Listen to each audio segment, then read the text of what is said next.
O meu nome é José Sampaio, então. Eu sou engenheiro de software e venho falar-vos aqui sobre qualidade em software. Eu sou engenheiro de software para software específico, ou seja, para software embebido. Okay? E venho trazer-vos aqui um bocado do que é a realidade de trabalhar em qualidade para esse software. Alguém sabe o que é software embebido? Ou software feito para sistemas embebidos? Ok. Um sistema embebido é um sistema que está muito próximo do hardware, ou seja, é um software que é desenvolvido para um hardware específico que depois vai ser montado num sistema maior que pode ser eletrónico ou mecânico. Por exemplo, vocês têm máquinas de lavar a louça, máquinas de lavar a roupa em casa, que vocês conseguem controlar. Tem lá um painelzinho, vocês têm botões e podem escolher. Hoje quero lavar a roupa a quente, a frio, e depois carregam no start e a máquina faz o resto do trabalho por vocês, não é? Ora, isso tem um software lá dentro, que é um software feito muito próximo do hardware. Isto quer dizer que vocês estão a programar os registros do microcontrolador ou do processador que está lá dentro. Ok? E venho-vos falar então dos desafios que é trabalhar para testar esse tipo de software. Bom, eu comecei o meu percurso em 2007 na Universidade de Coimbra, onde tirei um mestrado em Engenharia Eletrotécnica e de Computadores. E uma pessoa sai da universidade, quando tem contacto com a programação, sai da universidade com aquela percepção de ok, saí da universidade, já sei fazer uns programas, sou um programador, não é? Já sei fazer software, mas a realidade que nós encontramos na universidade é uma realidade muito resolver problemas específicos. Ou seja, um professor dá-me um desafio, um trabalho, um exercício, e vocês fazem um programa, no final têm um output que é suposto, o programa está bom, não é? Vocês, normalmente o que interessa é fazer o mais rápido possível e atingir o objetivo final.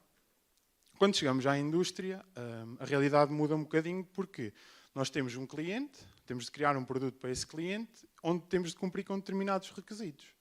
E o software tem outros requisitos de qualidade. Pronto, eu comecei a trabalhar numa empresa chamada Critical Software, numa área que era a área de engenharia de software. Ou seja, em que o software não pode ser pensado apenas para cumprir com o objetivo final, mas todo o desenho de como é que esse software se vai comportar, temos de ter em atenção a maneira como o desenhamos, ok? E como o testamos. Lá tive contacto com a área automóvel, pela primeira vez, onde pude trabalhar com uma framework muito específica, chamada AutoSAR, que, ou seja, vocês têm de cumprir com determinadas regras, o software tem determinadas interfaces que já estão estabelecidas, vocês têm uma aplicação final objetivo, mas muitas das coisas já estão implementadas, vocês só têm de criar o uso de caso final. E depois disso fui trabalhar para a área dos comboios, para a área da ferrovia. Pronto, na área da ferrovia também estive muito ligado à área do desenvolvimento de software e lá aconteceu uma coisa engraçada. Trabalhei lá durante cerca de 4 anos e houve uma altura, depois de estar algum tempo a desenvolver software, estive a trabalhar perto do cliente e tive a oportunidade de testar o software que eu tinha criado, ou parte dele, na locomotiva. Ou seja, tive a oportunidade de ir ver coisas a mexer. E trago-vos aqui uma foto desse dia, que para mim foi um dia marcante, porque o software, eu estive dentro da locomotiva, a mexer na locomotiva, num espaço, claro, controlado, mas a testar o software que eu tinha programado.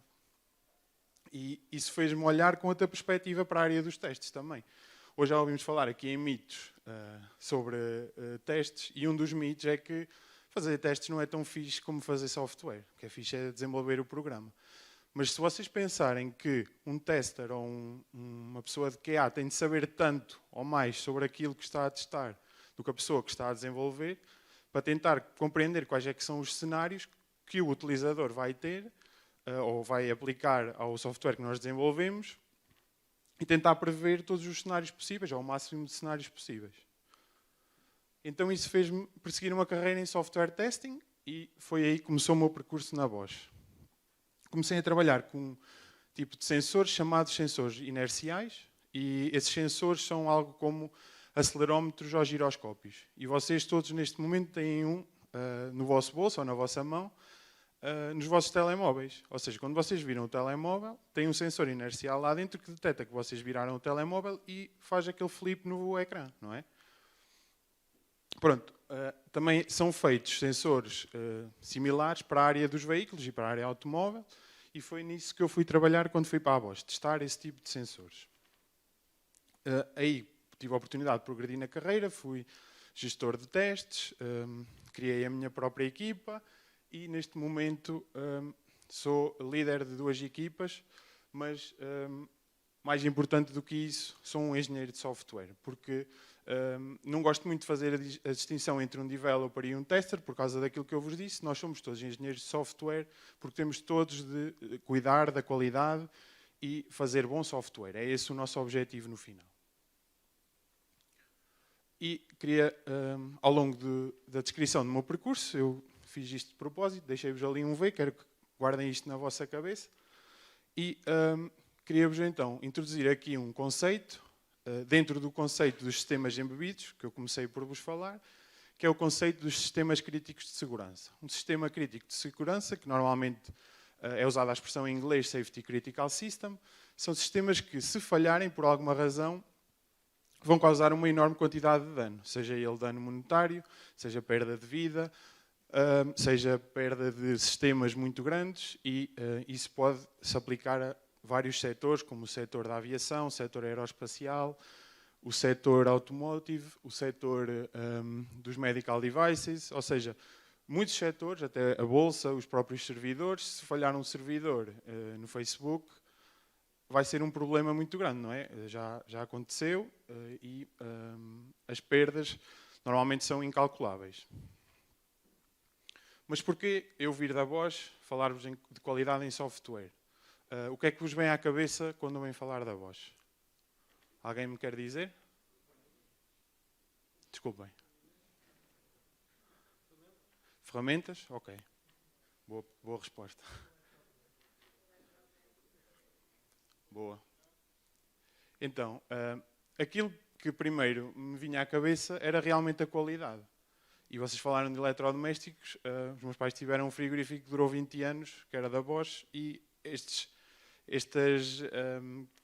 pequenas coisas do nosso dia-a-dia acabam por nos ficar e acabamos por associar um conceito, muitas vezes a uma marca. Mas é isso mesmo que vocês disseram. A Bosch é muitas vezes associada a eletrodomésticos e às chamadas Power Tools ou ferramentas, não só os berbequins, mas também os corta-relvas. Há toda uma panóplia de dispositivos. E o grande objetivo, ou o mote da Bosch, é criar tecnologia para a vida. Não só nestas 2 áreas que vocês já mencionaram, mas também nos dispositivos médicos, nas e-bikes, que agora é um conceito que está, as bicicletas eletrónicas, um conceito que está muito em voga no momento, mas principalmente no setor automóvel. A Bosch é uma grande empresa com muitos colaboradores e que também tem uma presença em Portugal. Okay? São números de 2020, números gerais da Bosch no mundo, mas em Portugal a Bosch também tem uma presença. E está presente em 4 localizações. Começou por estar em Lisboa, na área dos serviços e na área da formação. Ou seja, vocês já devem ter visto aquelas garagens que se chamam Bosch Car Service. As pessoas que estão lá têm de passar por uma formação intensiva, grande parte dela na área da qualidade, para garantir então esse standard, esse padrão de qualidade que está associado à marca. Isso é feito em Lisboa, em Portugal. Em Aveiro, onde é feita esquentadores, exatamente, componentes como termoacumuladores, como os esquentadores, e hoje em dia muitas coisas ligadas ao IoT, ou seja, o controle deste tipo de dispositivos que pode ser feito através de uma aplicação móvel ou da web. Depois também está presente em Ovar, onde são feitos sistemas de segurança, como por exemplo câmaras, onde são feitos, por exemplo, aqueles telefones intercomunicadores que são colocados nas salas, também são feitos lá. E em Braga, no setor automotivo, e queria-vos dizer que já vos introduzi o conceito de software embebido, E estas 3 últimas localizações que eu vos falei trabalham precisamente nessa área, na área do IoT, na área do software embebido, em Aveiro, Ovar e Braga. Em Braga, que é de onde eu venho, onde estou a trabalhar no momento, são feitos, na maioria, sistemas para o ramo então automóvel, e é feito o desenvolvimento e produção, que vocês conseguem ver aqui, tem 2 símbolos em Aveiro, Ovar e Braga, que são localizações que tanto são localizações de produção como de desenvolvimento de produto. Eu trabalho na área do desenvolvimento de produto, no Centro de Desenvolvimento em Braga, na área do software, mas que também inclui desenvolvimento mecânico e desenvolvimento eletrónico, porque eu, como vos disse, trabalho na área dos sensores. Um sensor, eu preocupo-me com a área do software, não é? Há pessoas que se preocupam com a parte da caixinha, onde o sensor vai estar, e com a parte eletrónica. Colocar um microcontrolador, o que é que está à volta do microcontrolador, que periféricos é que são precisos. Pronto, esse tipo de desenvolvimento é todo feito em Braga. E nós trabalhamos muito na área da condução autónoma. Vocês reconhecem esta imagem de algum lado? Pronto, lembram-se então do KIT? Quem não se lembra, o KIT era um carro inteligente, não é? Às vezes até inteligente demais, ou seja, tinha ali também uma componente social, mas tinha uma componente de inteligência artificial que lhe permitia, por exemplo, ir ter com o Michael Knight, com o protagonista da série, sempre que ele o chamava, e de conduzir sozinho. Nós já não estamos muito longe desta realidade, se calhar não da parte da inteligência artificial ter uma componente social, mas mais da parte de o carro, então, poder conduzir-se autonomamente. E essa é uma das visões da Bosch para o futuro, que é ter, então, cidades conectadas, em que os carros são vistos mais como um serviço, não é? Vocês podem chamar um táxi e esse táxi não tem de ser conduzido por ninguém, ou vocês podem ter um carro que não tem propriamente de ser conduzido. É um conceito futurista, mas é um conceito que já não está tão longe de se tornar realidade hoje em dia. E um dos objetivos é criar uma mobilidade mais inteligente, segura e sustentável e conectada. A Bosch é um dos maiores fornecedores de automóveis do mundo, em sensores e atuadores dentro dos carros, e então produz um extenso portfólio de hardware, ou seja, desses sensores e atuadores que vão dentro dos nossos carros com software. E lá está, aqui a ideia de conectividade entre veículos vai ser um dos motores para que a condução autónoma possa ser um dia a realidade. E não sei se vocês conhecem os diferentes níveis de condução autónoma, que já se falam hoje em dia, mas que vai desde o condutor ainda está preocupado com o que está a acontecer no carro, não é? Ou seja, nós vamos no carro, temos um volante à nossa frente e temos algumas funções que é chamada a condução assistida, como por exemplo, vocês chegam a um sítio e eu quero estacionar aqui, carregam num botão e não fazem mais nada, o carro estaciona por vocês. Isso hoje em dia já é uma realidade. Isso estamos a falar nos primeiros níveis, ainda no nível 1. Até ao nível 5, que é o nível em que o carro já faz tudo sozinho. Vocês entram no carro, o carro vai de A para B, vocês vão ler um livro, a ver uma série, fazer uma chamada, pronto, e isso vai permitir também aumentar a qualidade de vida das pessoas. Para isso, no Centro de Desenvolvimento, nós trabalhamos então na área do software embebido, na área da inteligência artificial, integração contínua e nos testes de software. Ora, e já estamos a falar aqui de contextos bastante complexos, porque vocês, se pensarem que têm de testar um sistema embebido, já é complexo, se lhe adicionarem inteligência artificial, ainda mais complexo se torna, e aí é que está o grande desafio. Porquê? Porque os carros são essencialmente controlados, as funcionalidades de um carro, por os chamados Electronic Control Units, que são unidades de controlo, por exemplo, que estão presentes no... Vocês agora têm os vidros automáticos, não é? Carregam num botão, mas lá dentro tem um controlador, que é chamado uma ECU, que permite descer e subir o vidro. Ou, por exemplo, para vocês saberem, na condução autónoma, e mesmo na condução normal, o ângulo em que o volante se está a virar é este sensorzinho aqui do meio em baixo, que detecta então esse ângulo de rotação. Ou, por exemplo, na condução autónoma, ainda mais, o que vocês veem no lado direito em cima E no lado esquerdo em baixo são radares e câmaras que permitem então fazer o mapeamento do ambiente à nossa volta. E as ECUs hoje em dia já estão dentro dos carros, e já estão dentro dos carros há muito tempo, e estão ao vosso alcance basta abrirem o capô e já vão ver sensores e controladores lá dentro, já se vê muita eletrónica dentro dos carros. E hoje em dia, isto é uma frase do atual CEO da Bosch, já há mais de 100 milhões de linhas de código para programar todo o software que está dentro do carro, e isto já é 10 vezes mais daquilo que era há 10 anos. E então, onde é que entra então a qualidade? Eu fui buscar duas definições. Nós, quando pensamos em qualidade, é isto é bom ou isto é mau? Isto é um produto excelente ou então é um produto que cumpre com os seus requisitos ou é um produto mau? E, pegando numa imagem que o André também nos mostrou há bocado, se formos para a área do software, então a nossa preocupação é realmente os bugs que esse software pode ter. E quando nós falamos de qualidade, e principalmente de qualidade em software, há este conceito do Quality Assurance, assegurarmos a qualidade. E isto pode ser um conceito bastante abrangente, se vocês tentarem decompô-lo, porque podemos estar a falar de muitas coisas. Podemos estar a falar de testes, dentro dos testes podemos falar daquilo que é a verificação e a validação, podemos estar a falar da própria qualidade do código, se são feitas revisões ao código.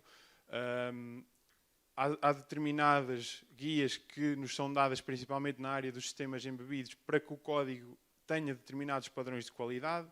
Ontem foi dada aqui uma palestra sobre sustentabilidade do código e sobre a otimização do código. Essa pode ser uma maneira de termos qualidade então no nosso código, integração de software, engenharia de requisitos, tudo isto tem de ser feito com qualidade e então assegurar a qualidade do software pode envolver estas atividades todas. Porquê? Porque se não o fizermos, podem acontecer grandes desastres como aqueles que eu descrevi aqui, ou que vos coloquei aqui, mas que vocês forem à internet vão encontrar inúmeros exemplos disto. Vou-vos falar aqui de dois, que foi o primeiro vírus, digamos assim, de computador, que é o Morris Worm, que foi numa das primeiras redes que houve uma espécie de internet, era um código de 99 linhas, que tinha um problema lá dentro que se espalhou pela rede toda e incapacitou de certa maneira a rede. E outro erro é o NASA Mars Climate Orbiter, em que tinha dois dispositivos lá dentro, imaginem dois controladores, que iam controlar, a ideia era ser um satélite que ia estar à volta de Marte, mas ao entrar na atmosfera, um dos controladores foi feito em medidas imperiais e outro dos controladores foi feito em unidades métricas, ou seja, em unidades do sistema SI. Então, o satélite entrou demasiado dentro da órbita e queimou. E isto tudo se poderia ter evitado, digamos, se a qualidade do software, se tivessem sido feitas determinadas verificações mais extensivas, é nisto que nós podemos contribuir para a qualidade do software, para que estes desastres sejam evitados, especialmente quando estamos a falar de sistemas críticos e deste mundo dos sistemas embebidos. Existem guias, que é chamadas as normas e os padrões, guias gerais para o software ou então guias específicos para cada uma destas áreas. Há o DO 178 para a aeronáutica, temos o EN 50128 para a área da ferrovia e na área do automóvel temos então o ISO 26262. E se nós pegarmos nisto e introduzirmos essas guias dentro do ciclo de vida, daquilo que é o ciclo de vida do software e o que é o ciclo de vida do software. Quando eu falei da universidade, nós tínhamos então aquele conceito de vocês tinham um problema para resolver, resolviam o mais rapidamente possível. Na área da indústria, o que acontece é vocês têm um cliente, esse cliente tem determinadas coisas que quer que vocês cumpram com o vosso produto, que são os chamados requisitos, e essa é uma das primeiras fases. Então, elicitação de requisitos, perceber o que é que o cliente realmente quer e depois planear todo o software, fazer a parte do design, da arquitetura, a programação em si e depois passar à parte dos testes. quando falamos de requisitos, nós somos todos humanos, não é? E temos todos uma componente criativa dentro de nós e há coisas que, se calhar, podem ser um bocado subjetivas. Então, esta imagem que tenta traduzir é aquilo que nós já ouvimos o cliente a explicar-nos até e diferentes fases do que pode acontecer. O que uma pessoa dentro do projeto, por exemplo, o Project Leader pensou, o que o programador escreveu, a maneira como foi documentado e, no final, aquilo que realmente o cliente queria. Isto podem ser tudo realidades completamente distintas. E é para isso que servem, então, que serve a qualidade e que serve a verificação e validação para nós percebermos, dentro da verificação, se o software faz aquilo que é suposto, a sua finalidade, e se o software cumpre com aquilo que o cliente quer. Okay? Então, com os requisitos. E isso é chamado a validação. E se nós usarmos o modelo em V, a ideia do modelo em V é então tentar aumentar essa qualidade, porque nós recebemos os requisitos do cliente, fazemos então essa parte da arquitetura do design, que é a parte das especificações, fazemos o código e já vos foi explicado aqui hoje o que é que são testes unitários, o que é a integração, e através destes passos todos nós conseguimos então assegurar a qualidade e entregar um produto ao cliente. E é muito importante perceber o que é que então este modelo em V tenta fazer, que é, vocês têm vários níveis em que se preocupam com o desenvolvimento de software, não é só programar, ok? É vocês realmente pensarem e planearem como é que esse software vai ser desenhado, e isso faz-se percebendo os requisitos numa fase e derivando quais é que são os requisitos de software, passarem para a parte da arquitetura, isto é, vocês desenharem o software com imagens, por exemplo, existem linguagens para isso, por exemplo o UML, em que vocês criam uma arquitetura de software e dizem, eu vou ter este módulo, este package vai ter determinadas funções, vai cumprir com isto, fazem um mapeamento para os requisitos e depois vão mais ao fundo perceber quantas funções é que eu preciso para este módulo. E depois os testes unitários vão então testar essas funções, garantir que elas estão a funcionar bem. Os testes de integração vão garantir que os módulos todos funcionam em conjunto, ou apenas alguns módulos. E os testes de qualificação vão garantir que o cliente e aquilo que era os requisitos do cliente estão a ser cumpridos no produto final. E esta é a parte, então, dentro do modelo em V, que se preocupa com a qualidade. E a mensagem que eu vos quero trazer hoje é que, se nós realmente compreendermos o que o cliente quer e precisa, se garantirmos a qualidade usando o standard que faz parte da nossa indústria, poderemos então entregar um produto com qualidade e que melhore o nível de vida do nosso cliente. A qualidade é uma coisa que já vem dentro da Bosch há muitos anos e que foi incutida pelo seu fundador, pelo Robert Bosch. Existem muitas frases que ele, na internet, que ele dizia, tinha um foco nas pessoas, na qualidade dos produtos que entregava, mais focado ao cliente, e queria acabar falando-vos de um caso e daquilo que pode ser a tecnologia e a vossa contribuição para a tecnologia, mesmo dentro da área do software, que é... O ano passado, não sei se vocês estiveram atentos, mas a área do espaço é sempre aquela área que nos maravilha, não é? Que é uma coisa, é o desconhecido, é a enormidade, é a complexidade. Mandar um satélite para Marte é uma coisa, é sempre muito publicitado e por causa dessa curiosidade que nós temos com o espaço, acaba sempre por nos maravilhar. Dentro deste helicópterozinho, o Ingenuity, vai uma unidade de medida inercial, que foi um dos primeiros sensores, como eu vos disse, que eu comecei a trabalhar, que é da família, então, do sensor que eu comecei a trabalhar. E isto, na altura, motivou-me, ok, o que eu estou a fazer acaba por mudar um bocado, eu estou a contribuir para uma coisa maior que eu. E acho que é isso que vocês devem almejar, principalmente na área do software. Vocês podem contribuir para uma coisa maior que vocês próprios, podem estar a contribuir para o bem da humanidade e para descobrir novos mundos. Ainda não descobrimos tudo. Pronto, e é isso. Não sei, queria abrir agora a parte das perguntas e, se isto funcionar, sim, mostrar-vos um vídeo daquilo que nós fazemos em Braga, mas se quando acabar o vídeo, ou mesmo durante o vídeo, se tiverem perguntas, que o vídeo ainda tem 4 minutos, sintam-se à vontade para falar comigo.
Não sei se tem alguma pergunta. Só falar se calhar um bocadinho do que vocês viram. Um dos sensores que eu trabalho de momento também é o LIDAR, que é basicamente um sensor para a condução, para a condução autónoma, que o que faz é enviar uma nuvem de pontos em laser e recolhê-los para tentar perceber o ambiente à volta, então, e interpretar esses pontos para perceber para onde é que o carro pode ir e depois serem tomadas então decisões. E o que vocês viram naquele carro é um carro onde nós podemos testar então o sensor a funcionar depois de desenvolver tanto o hardware como o código nele. Não sei se tem alguma pergunta sobre qualquer coisa da apresentação.